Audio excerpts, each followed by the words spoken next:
Szeretettel köszöntök én is mindenkit, én Fóti Péter vagyok, az S&P értékesítés támogató konzulense és egyben Enterprise hálózati technológiákért felelős csoport vezetője. Mellettem, mint elhangzott, Király Gábor, a nagyvállalati vezeték nélküli hálózatok szakértője és vezetőmérnöke foglal helyet. Ő a webinár második részében műszaki szemszögből fogja részletesen bemutatni a Cisco rendszerek előnyeit. És hadd kezdjem az előadást egy előző Cisco ISE, Identity Services Engine rendszert bemutató webinárból kölcsönvett diával, amely biztos vagyok benne, hogy a megfelelő helyre pozícionálja a mai témánkat. Tehát a Gartner tanulmánya szerint 2030-ig nem kevesebb, mint 500 milliárd eszköz fog hálózatra csatlakozni, és a dolgozók túlnyomó része már saját okos mobileszközéről fogja mindennapi teendőit végezni. És most azt tenném hozzá, hogy biztosak lehetünk abban is, hogy ezen végfelhasználói eszközök túlnyomó része már nem fog rendelkezni egyáltalán internetporttal. Ugye milyen érdekes, és a Wi-Fi szót még ki sem kellett, hogy ejtsem a számon eddig. Most viszont megteszem, beszéljünk tehát a Wi-Fi-ről, tehát arról a technológiáról, amit az előző évezred végén leginkább a Free Wi-Fi-ről és a hotspotokról jegyeztünk meg, és amely aztán az elmúlt egy-két évben gyakorlatilag üzleti kritikus első számú, de legalábbis a vezetékes hozzáféréssel egyenértékű access technológiává lépett elő.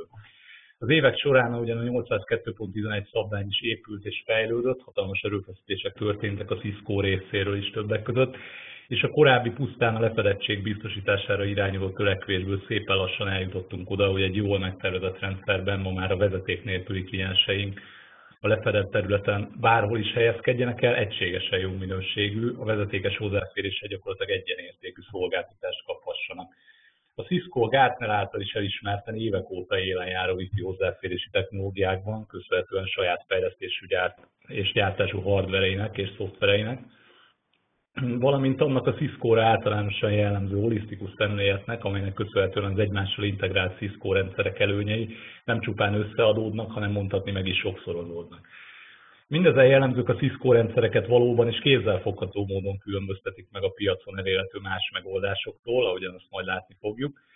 És többek között ez az, amiért az S&P is kitüntetett figyelmet szentel a wireless és azon belül is a Cisco Wi-Fi technológiáknak. Olyannyira, hogy a terület nálunk saját dedikált mérnökökkel is rendelkezik, akik háta mögött, hát hogyha mondhatom így, több ezer access pointnyi Wi-Fi tapasztalat van. Tehát a holisztikus szemlélet, amiről korábban beszéltem, a Wi-Fi esetében a Cisco-nál az úgynevezett Unified Access megközelítésben nyilvánul meg, amelyben a Wi-Fi kliensek és azok forgalma az üzemeltetés szempontjából a vezetékes kliensekével megegyező módon látható és menedzselhető is. Azon felül a kliens eszközök képességeitől függően csatlakozó felhasználók valóban elérhetik a vezetékes világon megszokott 1 gigabites sávszélességet.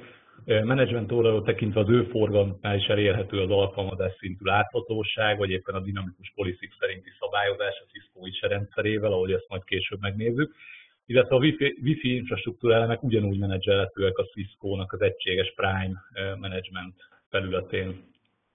Úgyhogy nem győzöm eléggé hangsúlyozni az egységes felületen történő menedzsmentet, de amennyiben teljes infrastruktúrán Cisco eszközökből épül fel a Cisco Prime Infrastructure, ugye korábban a Cisco Works LMS néven lehetett esetleg ismerős önöknek. Tehát ezen a menedzsment felületen van LAN és wireless eszközeinket és vezeték nélküli felhasználóinkat ugyanazon a felületen láthatjuk, kezelhetjük, és a rendszer pedig intelligensen korrelálja az egyes eseményeket, ezzel lényegesen megkönnyítve a mindennapi üzemeltetést és a hibaelhárítást. A Unified Access bizonyos esetekben egyébként szó szerint értendő, hogy a Cisco népszerű Catalyst switch családjának bizonyos switchei már évek óta képesek kontrollerként is funkcionálni, ebben az esetben egyébként a jól ismert iOS felületen ismerős környezetben érhetőek el a kontroller funkciók. Ja, akár a végfelhasználók, akár a hálózatot üzemeltetők szempontjából vizsgáljuk, a Cisco rendszerekben már nem válik el hangsúlyosan a Wi-Fi hálózat a vezetékestől, sőt azon felül, hogy a Wi-Fi klienseink jól kivitelezett infrastruktúra esetében ugye semmilyen hátrányt nem tapasztalnak vezetékes társaikhoz képest. Cisco Wi-Fi rendszerünk további értékes üzleti lehetőségeket is tartogat, ilyen jellemzően például a Cisco Connected Mobile Experience megoldása, amiről most fogok egy kicsit beszélni. A CMX rendszer a lokalizációs szolgáltatásokba tölt be központi szerepet és ad komoly eszközt a kezünkben. Akár ügyfeleink, vásárlóink szokásait szeretnénk jobban megismerni, illetve személyre szabott kommunikációt folytatni velük egy célra fejlesztett a CMX rendszer integrált mobil alkalmazás segítségével, akár esetleg eszközeinket és ingóságainkat szeretnénk nyomon követni telephelyünkön, hogyha Wi-Fi tageket használunk, ugye a Cisco CMX páratlan lehetőségeket biztosít. A Cisco bizonyos access pontjaival egyébként egy speciális antenna és bővítő modul segítségével a piacon jelenleg egyedülálló módon 1-3 méteren belüli lokalizációs pontosságot érhetünk el, melynek segítséggel valós időben fogunk képet kapni arról, hogy bekapcsolt Wi-Fi-vel rendelkező klienseink a lefedett területen hol tartózkodnak éppen. Ugye csupán a hely meghatározáshoz egyébként nem is kell, hogy csatlakozzanak a hálózatukra, elegendő, hogyha a Wi-Fi-be van kapcsolva a mobileszközeiken. Tehát köszönhetően ennek a GPS jel hiányában is megvalósítható helymeghatározási funkciónak telephelyen vagy áruházon belül navigációt is megvalósíthatunk például, de ahogy említettem, tartózkodási helytől és egyéb más rendszerekben tárolt vásárolói információk alapján meg is szólíthatjuk az ügyfeleinket, partnereinket, ugye alkalmazás segítségével. A virtuális vagy fizikai appliance formájában elérhető CMX megoldás egy jól dokumentált API-n keresztül széles körön integrálható az imént említett funkciókat megvalósító egyedileg fejlesztett alkalmazásokkal, adatbázisokkal, illetve a piacon elérhető egyéb szoftverekkel és szolgáltatásokkal. A CMX rendszernek köszönhetően értékesítés és marketing célokat is támogató analitikai statisztikák érhetőek el a rendszer saját grafikus felületén, vagy nyerhetőek ki az említett API-n keresztül. Ezek alapján valós időben és historikusan is láthatjuk, hányan, hol és mennyi időt töltettek területeinken, hány visszatérő vendégünk van, vagy például hányan haladtak el a boltunk előtt. A rendszerben zónákat definiálhatunk a feltöltött alaprajzainkon, és azt szerint is rendszerezhetjük statisztikáinkat, mert egyébként hőtérképes nézetben is megtekinthetünk. Érdekességképpen a rendszer egyébként a térbeni mozgást is le tudja követni, meg tudja mutatni, amennyiben többszintes épületről van szó. Hát ennyit a CMX-ről, és térjünk át most egy másik nagyszerű Cisco megoldásra, és beszéljünk a Cisco ISE szerepéről a Cisco vezeték nélküli infrastruktúránkban. Ugye mik az üzemeltetői IT security kihívások Wi-Fi klienseink esetében? Egyrészt nem tudjuk, ki szeretne csatlakozni, hiszen mind kollégáink, mind vendégeink igényt tartatnak hálózati kapcsolatra és különféle belső vagy külső erőforrásokra, amit a hálózatunkon elérhetnek. Másrészt szeretnénk, ha minden csatlakozó kliens lehetőleg csak azt érné el, amit feltétlenül el kell érnie. Így a vendégeink az internetet, a raktári vonalkódolvasók a készletnyilvántartást, irodai kollégáink a SharePointot és a többi. A helyzetet tovább bonyolítja, hogy a felhasználóink nagy része hogy a saját mobileszközéről csatlakozna, mert nem biztos, hogy megfelel a biztonsági követelményeinknek.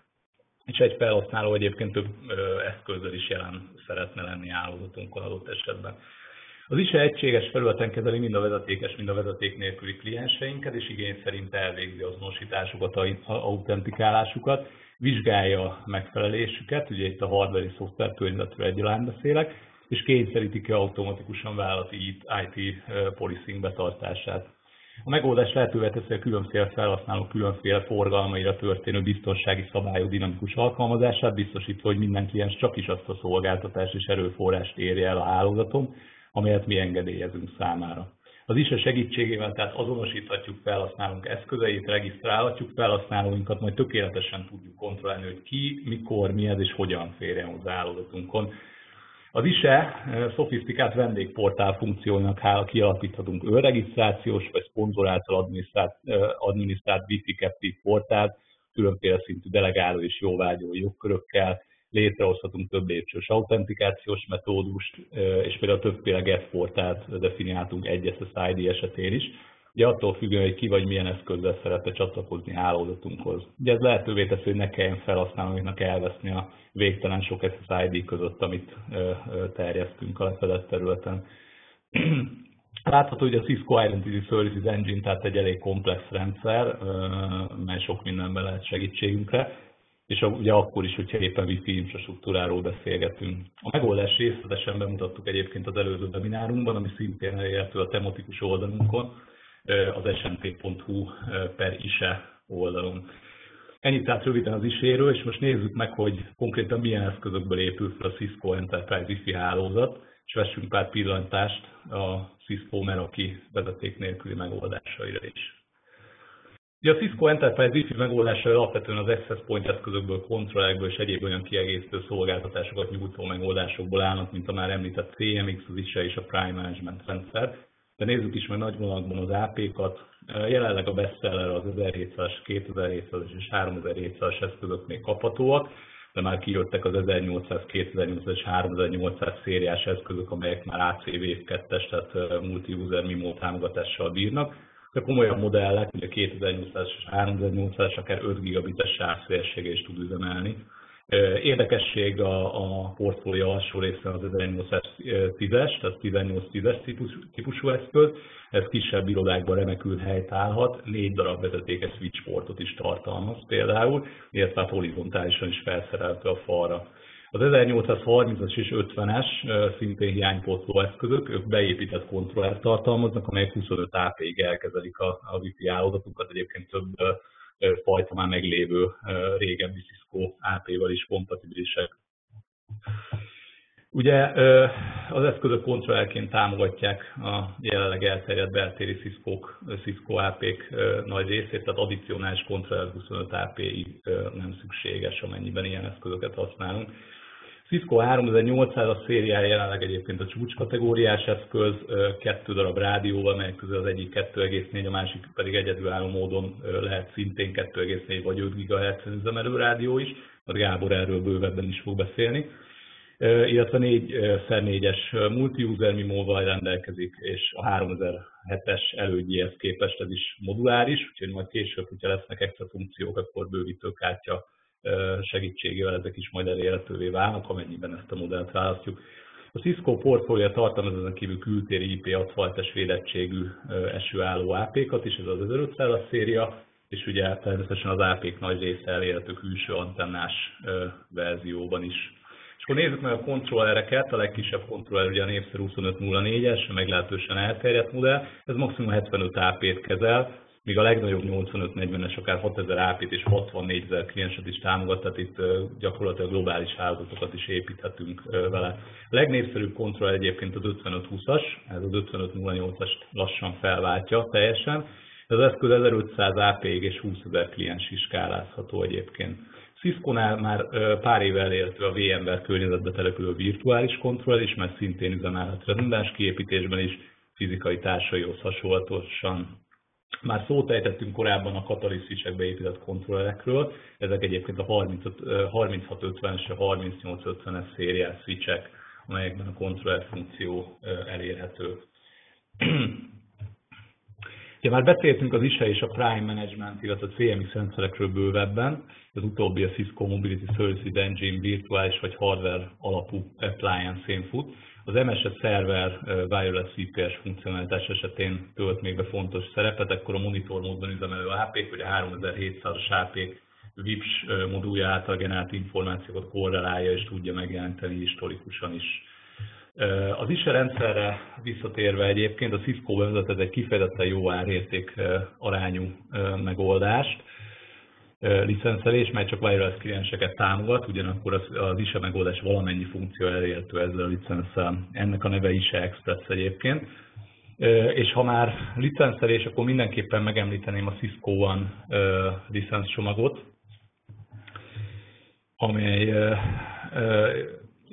konkrét eszköztípusra és kontrollertől függetlenül wireless eszközök darabszáma szerint licenszelődik, tehát legyen az eszköz wireless AP vagy kontroller, egy darab licensz, egy darab eszközt fed le, és gyakorlatilag lehet majd ezeket a licenszeket hordozni, hogyha változtatjuk a hardware-t alatta akkor is.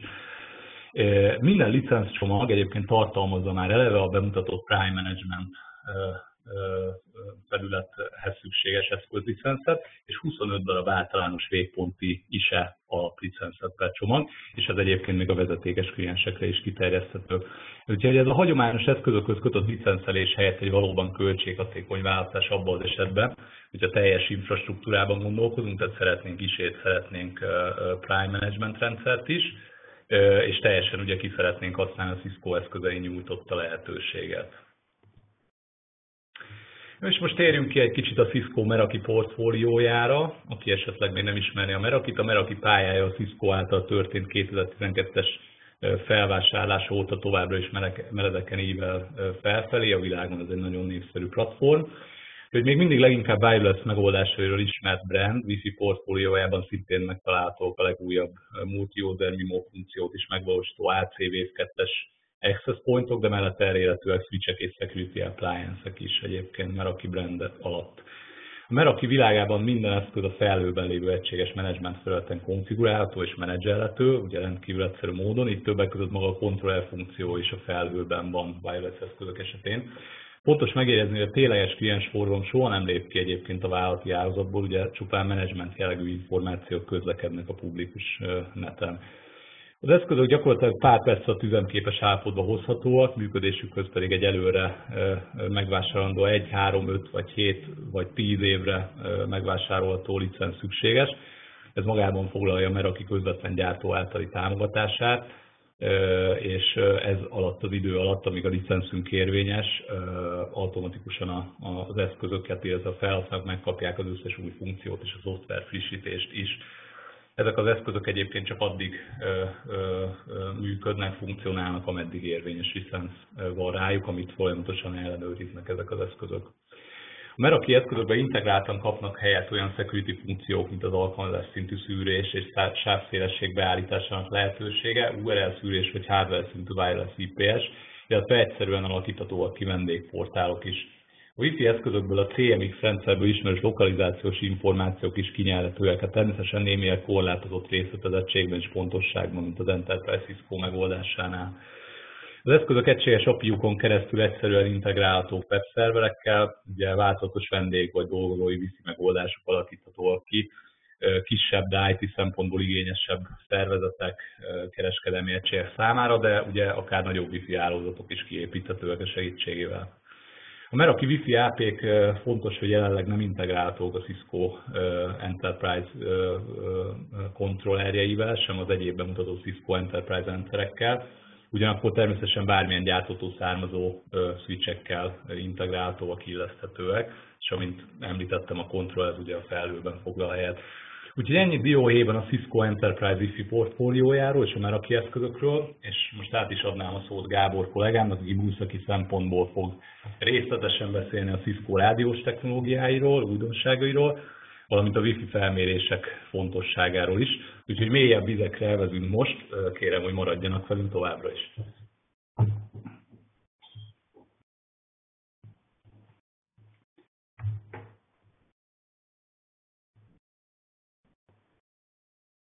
Köszönöm Péternek a szót, én is szeretettel üdvözlök mindenkit.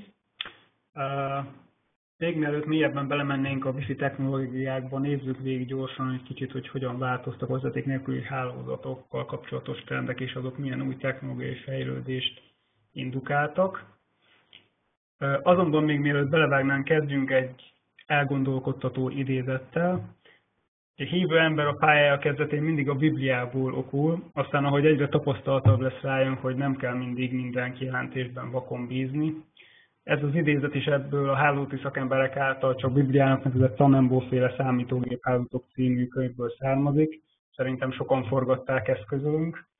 Ezt az idézetet Bob Metcalfe, az Ethernet szabvány megalkotója állította a Wi-Fi-ről 1995-ben.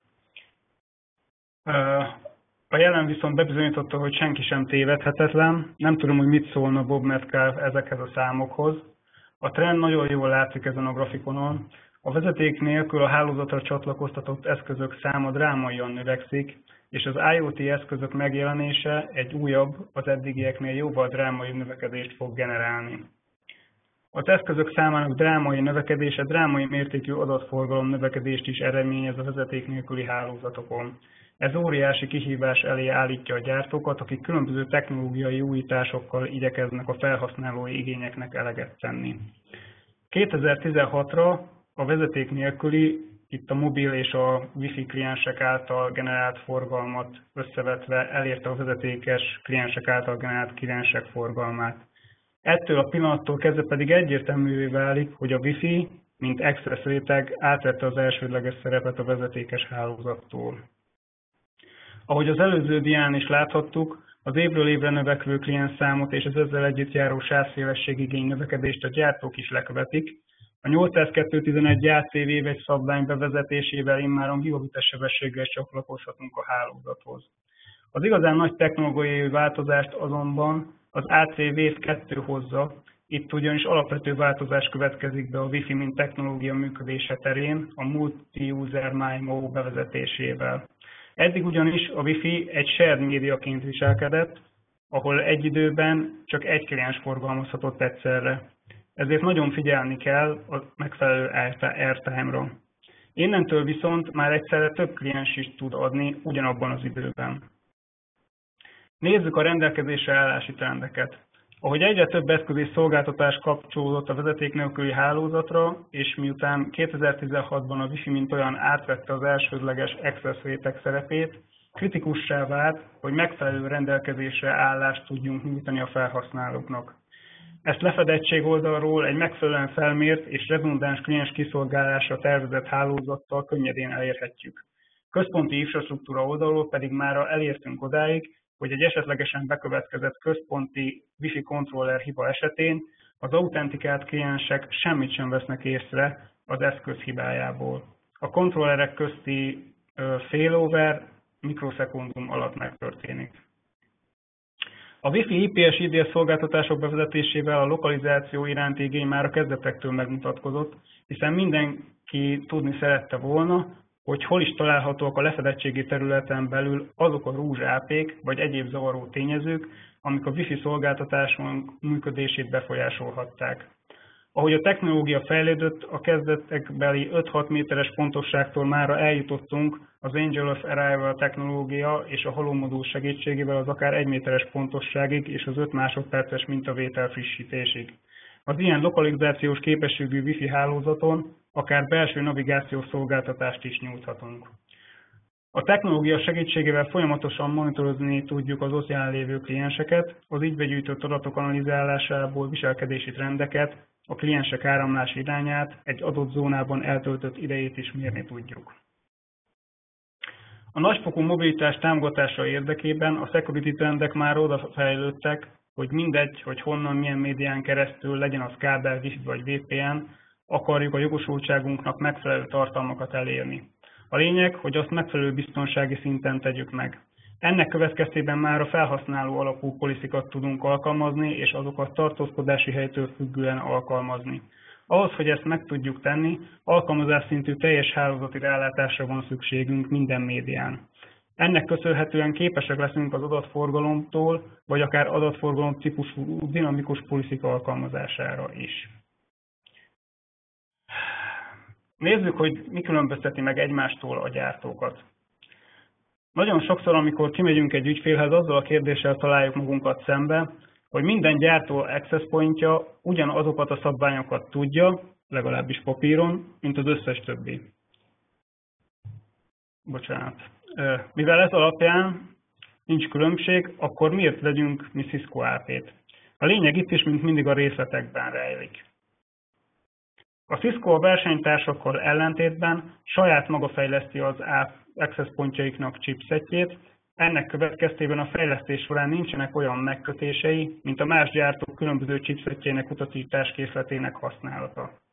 Mivel saját fejlesztésről van szó, sokkal több dolgot tud megoldani hardveresen, míg mások kénytelenek ezen fejlesztéseket szoftveresen megoldani, ami plusz erőforrást igényel.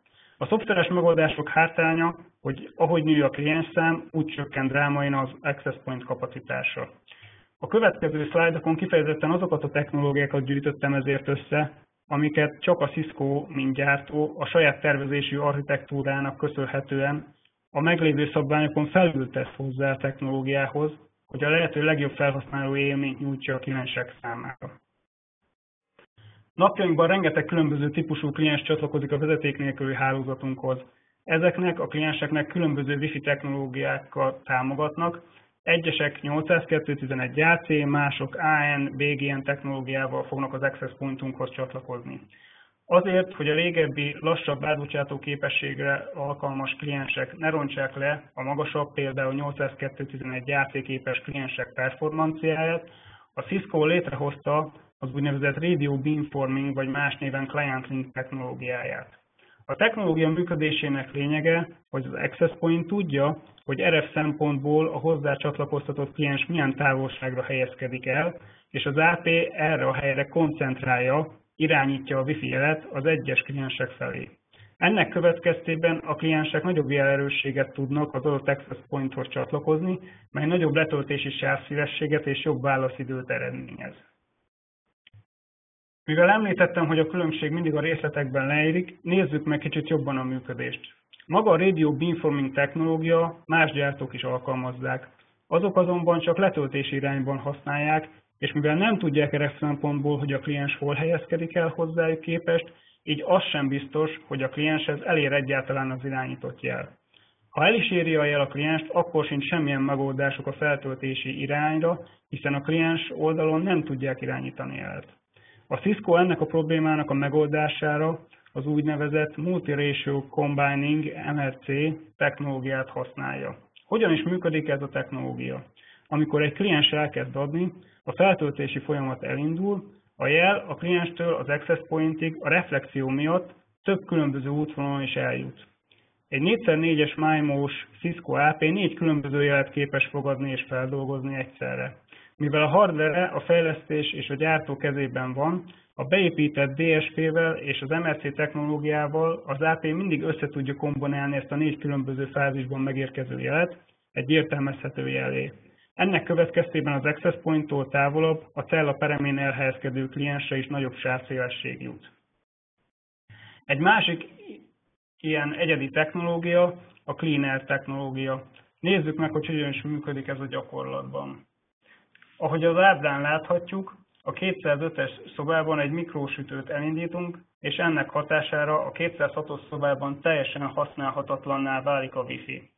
A Cisco Access Pointoknak dedikált spektrumanalyzátor chipsettel rendelkeznek, hogy detektálni és azonosítani tudják a nem szabványos Wi-Fi eredetű zavaró tényezőket is. A dedikált hardware-nek köszönhetően a zavarforrás észlelésének időtartama drámaian lecsökkenthető. Nagyon fontos kiemelni, hogy az észlelés időtartama nagyon kritikus, hiszen az adott zónában a Wi-Fi működését teljesen ellehetetleníti a zavaró tényező. A dián azt láthatjuk, hogy mekkora különbség van egy szoftveresen megoldott és egy szilícium chipset alapú spektrumanalyzátor érzékenységek között. Mivel a Wi-Fi napjainkra mission critical alkalmazássá vált, ezért nem elég csak detektálni a zavaró tényezőt, hanem az érintett AP-n az érintett csatornákat is ki kell zárni a csatorna kiválasztási algoritmusból. Ezen a kis ábrán ennek a menete látható. Összefoglalásként nézzük, hogy egy másik gyártóval, például a Rukosszal összehasonlítva a Cisco mennyivel tud többet nyújtani. Ugye dedikált hardware alapú spektrumanalyzátor chipset van, mellyel azonosítani is tudjuk signature alapon a zavaró tényezőt. Ez azért fontos, hogy minél kevesebb fals riasztás legyen. A spektrumanalízis és a kliens kiszolgálás egy időben történik, automatikusan reagál a hálózat a zavarással érintett zónában, és egy zavarmentes csatornára vált a rendszer. A következő egyedi technológia, amit a Cisco nyújt, az a programozható rádiómód. Mi az az XOR rádió? A 2,4 GHz és az 5 GHz az ugyanazon a szilícium chippen van. Ennek következtében az adott rádió 2,4 GHz-en és 5 GHz-en is tud szolgálni. Ezt programozni tudjuk, hogy éppen melyik rádió adjon az adott időpontban. Ez teljes spektrumszkennelést tesz lehetővé 2,4 és 5 GHz-en egyaránt. Nézzük, hogy a különböző működési módokkal milyen technológiai újításokat tudunk megvalósítani. Az egyik fajta működési mód, hogy az egyik rádió 5 GHz-es módban működik, míg a másik 2.4-en, ez egy klasszikus AP működési módja. A másik fajta működési mód, hogy mindkét rádió 5 GHz-es módban működik.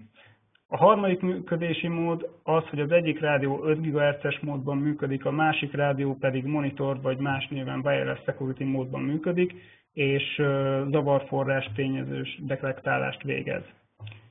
És van még két másik működési mód is, amit a jövőbeni fejlesztéseket mutatja, ahol az egyik rádió 5 GHz-es módban működik, míg a másik az egy úgynevezett wireless service assurance szolgáltatás nyújt, és a legutolsó, ami jövőbeni fejlesztéseket takarja, az az, hogy ebben a típusú rádiómodulban is be lesz fejlesztve a nagy pontosságú lokalizációs szolgáltatás.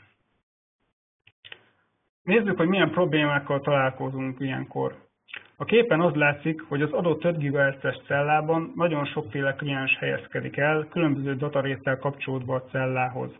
Ennek következtében a cella kihasználtsága 60%-os. Ugye minél messzebb van a kliens az APT-től, annál kisebb dataréten kapcsolódik az access pointhoz, ezzel a közelebb levő, magasabb dataréten csatlakozó klienseknek az átbocsátó képességét is lehúzzák a távolabbi kliensek. A datarét a jelzaj viszonytól függ. Ha nagyobb a jelzaj viszony, a datarét is nagyobb lesz a kliens oldalon. Meg kell próbálnunk minél nagyobb jelzaj viszonyt szolgáltatni a kliens oldalon. Ezt próbáltuk meg a client technológiával is orvosolni. Azonban egy 5 GHz-es cellának véges az airtime ideje, ami rendelkezésre áll. A kapacitás egyenlő a cellában lévő összes kliens airtime idejével. Egy kliens nem kaphat többet, mint 1 másodpercet a rendelkezésre álló airtime-ból. Nézzük, hogy ezekre a problémákra milyen megoldást tudunk biztosítani.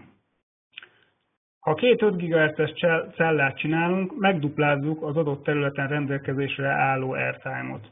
Ha optimalizálni akarjuk a kliensek kapcsolatát, az olyan, mintha csoportosítanánk őket, és így az access point-tól távolabb lévő kliensek nem rontják le a közelebb lévőket. Tehát 2 csoportot csinálunk a 2 rádiómodullal. A közelebb lévő kliensek azok nagyobb dataréttel a úgynevezett mikrocellára kapcsolódnak, a távolabb levő kliensek pedig a másik 5 GHz-es rádióra, a makrocellára csatlakoznak, ugyanazon az access pointon. És az úgynevezett RRM, a Radio Resource Management optimalizálni fogja ezeknek a rádióknak a csatorna és az adó teljesítmény kiosztását. Ezzel a technológiával a 2 újonnan létrejött 5 GHz-es csatorna kihasználtság sokkal kisebb lesz. Ugye emlékszünk, hogy az előző szlájdon 60% volt az adott területre eső csatorna kapacitás, most azonban a 36-os csatorna kihasználtsága 20, a 108-asé pedig 24% lett. Nézzük, mi történik a kliensekkel ilyenkor roaming szempontjából, amikor azok az új cella megjelenésekor a makrocellába kerültek. A legvalószínűbb, hogy a kliens először a makrocellához fog csatlakozni, mivel ez sokkal nagyobb területet fed le. Abban az esetben, ha a kliensre nagyobb RSS-i érték jut, mint ami a makrocella, -5 dBm-es határértéke, akkor átkerül a mikrocellába. Ez a -5 dBm-es alapérték, ez konfigurálható. Egy 802.11b képes kliens számára az Association kérésben küldünk a klienseknek egy BSS Transition üzenetet, amiben arról tájékoztatjuk, hogy lépjen át a mikrocellába. Ha a kliensek nem 802.11b képesek, akkor küldünk nekik egy szomszédlista üzenetet a mikrocella adataival, és egy dissociation üzenettel lecsatlakoztatjuk a jelenlegi celláról, ezáltal a kliens az új cellára fog csatlakozni. Nézzük, mi történik a kliensekkel roaming szempontjából akkor, amikor a mikrocellába kerülnek. Abban az esetben, ha a kliensekre kisebb RSS-i érték jut, mint ami a makrocella, -65 dBm-es határértéke, akkor átkerül a makrocellába. Ez a -65 dBm-es határértéke, ez a kliens oldalakon egy ilyen alapértelmezett beállítás szokott lenni, de szintén konfigurálható. Nézzük a gyakorlatban, hogyan is működnek ezek az új technológiák. A cleaner és a hálózat dinamikus kvázi öngyógyító mechanizmusa. A tárgyalóban felhelyezésre került egy Wi-Fi analóg kamera. A spektrumanalyzátor chipset szignatúra alapján felismeri a zavaró tényezőt, és az Event Driven Resource Management kiveszi a zavart csatorna sávszélességet, egy csatornát vált, és a tárgyalóban levő AP. Így a napi munkavégzés zavartalanul folytatódhat tovább. Nézzük, hogyan működik nagysűrűségű hálózatokban a flexibilis rádió üzemmód dinamikus változtatása. Az irodában egy rögtönzött megbeszélést hívnak össze, és szinte az összes dolgozó, vagyis a kliensek nagy része összegyűlik az iroda közepén. Ekkor hirtelen megnő a kliens sűrűség, amivel egy átlagos AP már nem tudna jól lekezelni. Ilyenkor az erőforráskezelő algoritmus felismeri, hogy hirtelen sok 5 GHz-es kliens került az iroda közepére, és megváltoztatja a felső sarokban lévő AP rádiójának működési módját 2,4 GHz-ről 5 GHz-re. Mi történik ilyenkor a 2.4-es kliensekkel? Az alsó szobában található AP eddig monitoring módban működött, és 2.4-5 GHz-es szkennelést végzett. Ahhoz, hogy a 2.4-es klienseinket ki tudjuk szolgálni, ez az AP is rádiómódot vált dinamikusan, és bekapcsolja a 2,4-es rádióját.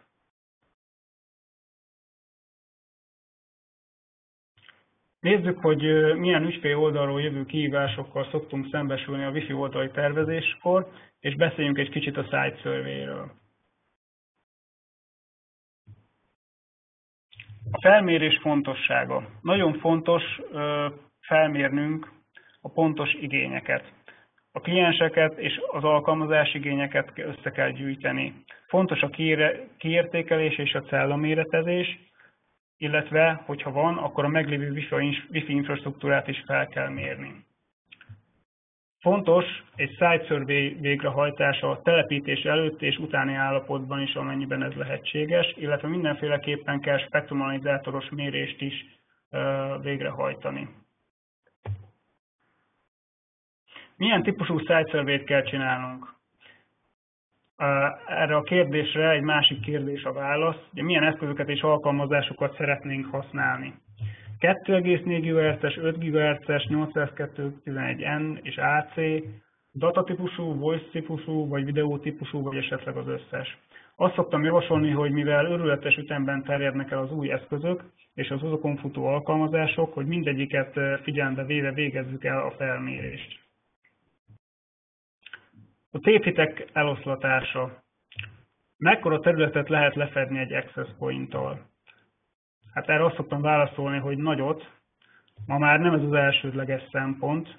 Ma már egy komplexebb szempontból közelítjük meg a kérdést, hiszen nem csak egyszerűen lefedettségre van szükségünk, hanem drasztikusan, folyamatosan egyre növekvő kliensszámmal és ezzel együtt növekvő sávszélességigénnyel kell szembenéznünk, melyek akár hirtelen dinamikusan is változhatnak. Ezeket jól láthattuk az előző szlájdokon. Így nem csak lefedettséget tervezünk egy-egy access point-tal, hanem adatátviteli cellákat is, ahol egyes esetekben komoly sávszélességigényeknek és alacsony késleltetésnek, roamingnak kell megfelelnünk. A kliens sávszélességek igényének meghatározása is nagyon fontos már a felmérés stádiumában. Mekkora sávszélességre van szükségem? Gyakran kevesebbre, mint gondolnánk. A cella méret tervezésekor ezt viszont fontos tudnunk. A lefedendő terület átbocsátó képességét tervezzük úgy, hogy a legtöbb sávszélességet használó alkalmazásunk sávszélességigényét megszorozzuk a várható kliensszámmal. Majd ezt a számot szorozzuk meg az eszközök számával, ez lesz az agregált sávszélesség, amire a lefedendő területen szükségünk van, és ezeknek a számoknak a fényében kell kiválasztani a megfelelő access point típust, és a felmérést is típusazonos access point-tal kell elvégezni. Beszéljünk egy kicsit a cellaméretezésről. A sávszélesség igény adta kihívásokra a megfelelő cellaméretezéssel tudunk válaszolni. Mitől függ a cella mérete? A rádió teljesítményétől és az alkalmazott kódolástól, illetve a dataréttől. Miért fontos ez? Ahogy távolodunk az access point-tól, úgy csökken a datarét, és ezzel egy időben úgy növekszik a kliensek adó teljesítménye. Növekszik a késleltetés, viszont növekszik az AI is. Miért nem jó ez? Minden egyes kliens egyben zavaró tényező is, és ahogy növelik az adó teljesítményüket, úgy növekszik a zaj az adott cellában.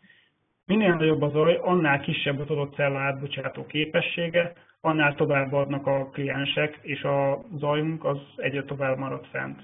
A kliensek száma pedig folyamatosan növekszik. És a másik ilyen fontos hozadéka ennek az egésznek, hogy minél nagyobb adóteljesítményen adnak ezek a kliensek, annál előbb le is merülnek.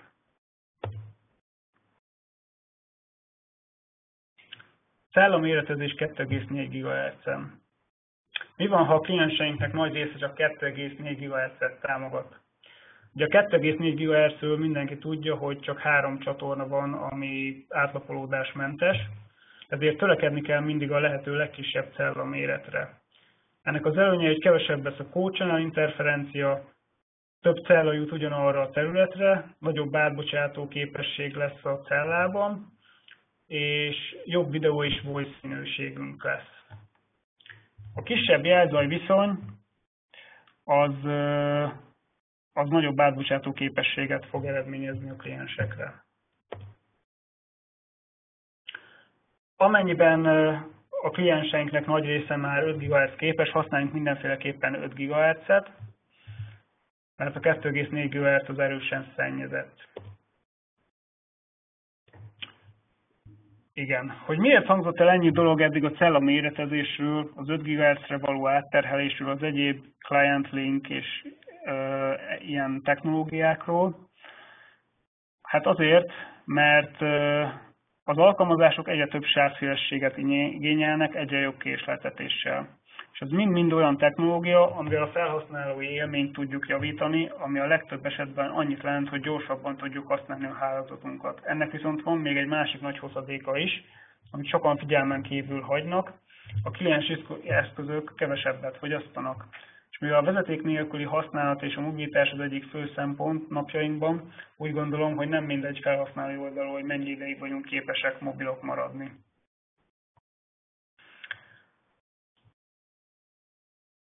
Miután tudjuk, hogy mennyi cellaigényre van szükségünk, és tudjuk, hogy ezt milyen infrastruktúrával akarjuk megvalósítani, fontos, hogy a felmérést milyen szoftverrel valósítjuk meg. Itt összefoglalásképpen a site survey-jel kapcsolatban nagyon fontos a pontos igényfelmérés, főként a kliens, alkalmazás és üzleti folyamatok szempontjából és priorizált módon. Fontos a sávszélesség igényfelmérés, a késleltetés igény meghatározása, ennek megfelelően a cellaméretezés, az ezen kritériumoknak megfelelő infrastruktúra elemek kiválasztása, AP, kontroller, stb. Fontos, hogy az ezek alapján begyűjtött információk alapján egy valós site survey valósuljon meg, aktív, illetve passzív site survey, illetve a site survey tartalmazon spektrumanalízist is. Majd miután megtörtént a Wi-Fi hálózat implementációja, legyen egy post-site survey is, hogy valós képet kapjunk arról, hogy a megvalósított hálózatunk az hogyan is működik. És fontos az is, hogy milyen site survey szoftverrel végezzük ezt a felmérést, hogy az tényleg egy profi szoftver legyen. Köszönjük szépen a figyelmet! Igen, köszönjük szépen a figyelmet mindkettők nevében. Reméljük, hogy sikerült felkeltenünk az érdeklődésüket akár a Cisco vezeték nélküli megoldásai, akár mondjuk a kapcsolódó ISE rendszer vagy a CMX megoldás funkcionalitása iránt. Érdeklődés esetén szívesen veszük föl önökkel a kapcsolatot, és segítünk megtalálni az üzleti céljaikat leginkább kielégítő komplett megoldást. Képernyőn látható e-mail címeinken állunk rendelkezésre. A Wi-Fi megoldásainkról további tájékoztatást a tematikus oldalunkon kaphatnak, amely a www.snt.hu/Cisco Wi-Fi oldalon érhető el ilyen short URL segítségével. Még egyszer köszönjük szépen, hogy velünk voltak, és találkozunk a következő webinárunkon.